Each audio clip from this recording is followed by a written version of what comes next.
Un peuple qui traduit les travaux des autres peuples est un peuple qui se construit une civilisation. Cette profession de foi du docteur Ahmed Jabbar donne le temps de la conférence animée par l'historien des sciences au siège de l'École nationale de journalisme.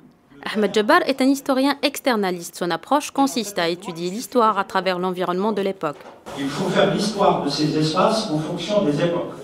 Kairouan, 9e, 10e. Béjaïa, 11e, 12e. Marrakech, 12e, 13e.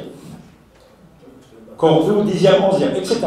Parce que c'est comme ça, c'est un immense espace. Ferrud ibn el-Haytham et de ses disciples, il évoque le rôle des sciences dans la vie des Arabes, découpant en axes pivotants les besoins sociaux et religieux tels que la transaction, la localisation de la qibla, l'arpentage, le calcul des moments de prière, ainsi que le calcul de l'héritage et le calcul du calendrier lunaire.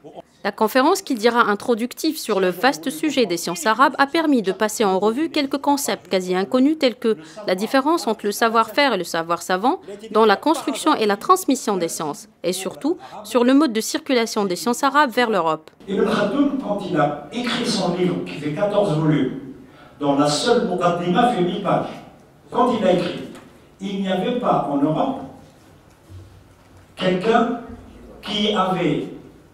à qui on pouvait donner le nom d'historien. Eux-mêmes, les historiens européens, disent qu'à l'époque de Khaldoun, il y avait Froissart, qui est le grand en France, on l'appelle un chroniqueur. Ce n'est pas un historien. Ahmed Jabbar réfute tout jugement folklorisant son étude pour dire que ceci est un jugement subjectif et que sa qualité d'historien ne lui permet pas d'y répondre. Quant à la question du déclin de la civilisation arabe, l'orateur préfère parler de ralentissement d'une civilisation et de déplacement des sciences.